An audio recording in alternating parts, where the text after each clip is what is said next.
नाज़रीन, मैं हूं लुकमान अली और आप देख रहे हैं मेरा यूट्यूब चैनल।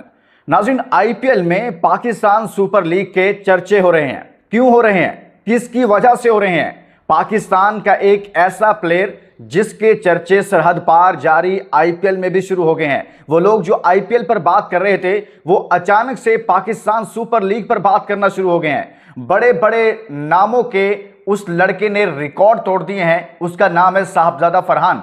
साहबजादा फरहान ने विराट कोहली को पीछे छोड़ दिया है। साहबजादा फरहान ने जोस बटलर को पीछे छोड़ दिया है और बड़े बड़े रिकॉर्ड तोड़े हैं। मैं मुकम्मल डिटेल आपके सामने रखूंगा कि क्यों अब आईपीएल पर तबसरा करने वाले, उस पर कमेंट्री करने वाले, उस पर बात करने वाले पाकिस्तान सुपर लीग पर बात करने पर मजबूर क्यों हो गए। इस लड़के ने कैसे अपनी परफॉर्मेंस से मजबूर किया है। मैं साहबजादा फरहान का वो रिकॉर्ड आपके सामने रखूंगा जो उसने बनाया और दुनिया क्रिकेट में एक मर्तबा फिर से, जब सब कह रहे थे पाकिस्तान की क्रिकेट में टैलेंट खत्म हो गया, उसने बताया ऐसा नहीं है। एक तरफ आईपीएल, एक तरफ पीएसएल, और उस पीएसएल में एक लड़के की इतनी आउट ऑफ बॉक्स परफॉर्मेंस है कि सारी आईपीएल में जितनी भी परफॉर्मेंसेस हैं सबको उसने पीछे छोड़ दिया है। मैं आपके सामने रिकॉर्ड रखता हूं, लेकिन एक जुमला आपने भी साहबजादा फरहान के मुतालिक कमेंट्स में जाकर जरूर बोलना है। और आपका दिल से शुक्रिया अदा करता हूं कि आप वीडियो देखने के लिए टाइम निकालते हैं। मेरे बहुत सारे दोस्त पाकिस्तान के तमाम शहरों से देखते हैं, भारत से बहुत बड़ी तादाद में मुख्तलिफ शहरों से, मुख्तलिफ रियासतों से देखते हैं। आपका शुक्रिया। कश्मीर की खूबसूरत वादियों से वीडियोस देखते हैं, आपका भी दिल से शुक्रिया। और पाकिस्तान से बाहर हमारे परदेसी भाई जहां जहां भी हैं, जिस मुल्क में भी हैं, आपका शुक्रिया। अपने शहरों के नाम लिखा करें और इस वीडियो को शेयर कर दीजिएगा। साहबजादा फरहान के वो फैंस जो समझते हैं कि उसे पाकिस्तान क्रिकेट टीम का भी अब हिस्सा होना चाहिए, वो इस वीडियो को शेयर कीजिएगा, आवाज उठाइएगा। अब देखिए दोस्तों, मैं आपके सामने मुकम्मल डिटेल रखने लगा हूं। सबसे पहले तो साहबजादा फरहान के बारे में एक चीज आपको बता दूं कि कोहली का रिकॉर्ड तोड़ा या बाकियों का। आपको पता है कि साहबजादा फरहान वो लड़का है जिसको पाकिस्तान सुपर लीग के किसी भी मालिक ने, किसी भी ऑनर ने, किसी भी मैनेजमेंट ने उसे इब्तदाई तौर पर पिक ही नहीं किया था। लाहौर में जो ड्राफ्टिंग हुई हुजूरी बाग लाहौर में, वहां पर साहबजादा फरहान के नाम पर किसी ने बात तक नहीं की। हालांकि वो उधर परफॉर्मेंसेस दे रहा था, लेकिन यहां पर डोमेस्टिक में उसने पहले भी बहुत परफॉर्म किया हुआ था, लेकिन किसी ने उसका जिक्र तक नहीं किया। हुआ ये कि नेशनल T20 कप होता है, उसमें वो लड़का 3 सेंचुरियां स्कोर करता है और एक 150 प्लस भी करता है, एक 148 भी करता है और एक में आई थिंक 116 रन करता है, 2 50 स्कोर करता है।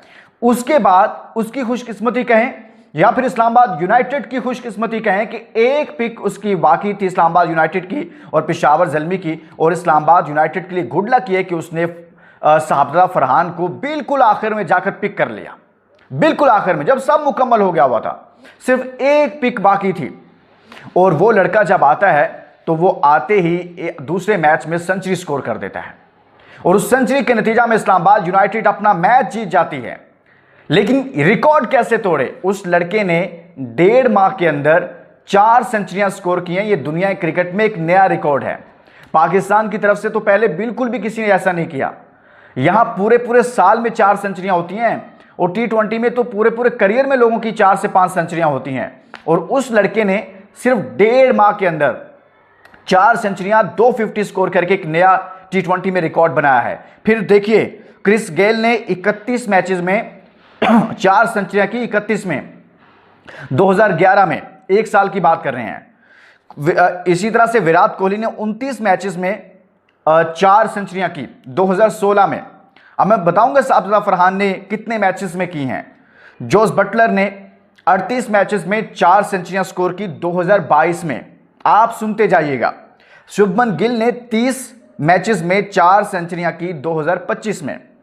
आइए आपको बताता हूं साहबजादा फरहान इन सबको पीछे कैसे छोड़ गए हैं। किसी ने 31, किसी ने 29 मैचेस खेले, किसी ने 38 में, किसी ने 30 में। उस लड़के ने सिर्फ 9 मैचेस में 4 सेंचुरियां स्कोर की हैं 2025 में। यह है साहबजादा फरहान। यह वो लड़का है जिसने इससे पहले भी परफॉर्मेंसेस दी थी। कायदे आजम ट्रॉफी में यह लड़का परफॉर्म करता रहा, नेशनल कप में इसने परफॉर्म किया, चैंपियंस कप में इसने परफॉर्म किया, हर टूर्नामेंट में इसने परफॉर्म किया। इस लड़के को 2 से 3 टूर में आपने सेलेक्ट भी किया पाकिस्तान टीम में, लेकिन इसको साथ घुमाते रहे क्योंकि उसका नंबर था ओपनिंग। वो ओपन करता है और ओपनर्स हमारे पास थे बाबर आजम और मोहम्मद रिजवान साहब। वो खुद ओपनिंग छोड़ना नहीं चाहते थे और इस लड़के का बेड़ा गर्क करने के लिए भी पूरी तरह से इन्होंने रोल अदा किया। ऑस्ट्रेलिया टूर उसे दिया गया मुश्किल तरीन, लेकिन उस लड़के ने वहां पर भी परफॉर्म किया। ऐसा नहीं है कि वहां पर बहुत बुरा रहा, मुश्किल टूर में भी कुछ ना कुछ उसने परफॉर्म किया।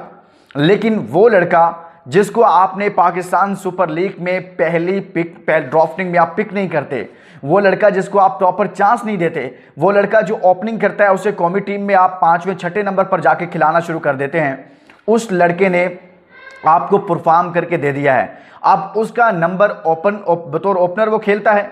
लेकिन मैं एक चीज़ कहता हूं कि अब साहबजादा फरहान, हम इस्लामाबाद में टीमें ठहरी हुई थी, मैंने सरफराज अहमद का इंटरव्यू किया, सरफराज अहमद भाई का, सैफी भाई का, जो कैप्टन रहे कोयटा ग्लैडिएटर्स के, अभी डायरेक्टर हैं उनके, और साथ में पाकिस्तान टीम के कैप्टन रहे हैं, चैंपियंस ट्रॉफी जितवाई उन्होंने।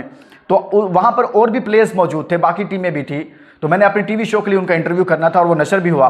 मैंने बाकी प्लेयर्स से जब बात हुई तो हम एक बात कर रहे थे कि साहबजादा फरहान को अब ये नहीं सोचना चाहिए कि उसकी पोजीशन कौन सी है, उसने 1 डाउन जाना है, वो ओपनिंग खेलता है, उससे इससे बाहर आ जाना चाहिए। उसे जिस नंबर पर भी टी20 में बैटिंग दे उसे बैटिंग करनी चाहिए। तो दोस्तों, साहबजादा फरहान ने जबरदस्त परफॉर्मेंस देकर सबको पीछे छोड़ दिया है। कमाल की उसने परफॉर्मेंस दी है और ये पाकिस्तान के लिए परफॉर्मेंस है। अब होना ये चाहिए था, अभी दुनिया कह रही थी कि पाकिस्तान से तो टैलेंट खत्म हो गया है, यहां तो क्रिकेट खत्म हो गई है। हकीकत भी यही है, हमें भी ऐसे ही लगने लग गया है कि जैसे पाकिस्तान की क्रिकेट बिल्कुल तबाह हाल हो गई है, इसमें कुछ नहीं बचा है। इतना बुरा हाल तो हमने कभी देखा ही नहीं था। लेकिन फिर साहबजादा फरहान ने परफॉर्मेंसेस देकर बताया कि मायूस नहीं होना। आप देखिए, उसी साहबजादा फरहान का जिक्र अब आईपीएल में हो रहा है। आईपीएल पर बात करने वाले कमेंटेटर, उनके तज्जियाकार, साबिक क्रिकेटर्स, क्रिकेट एक्सपर्ट्स, वो साहबजादा फरहान को भी डिस्कस कर रहे हैं कि ये कहां से आ गया, ये कहां छुपा हुआ था, पाकिस्तान इसको कहां से लेकर आ गया है।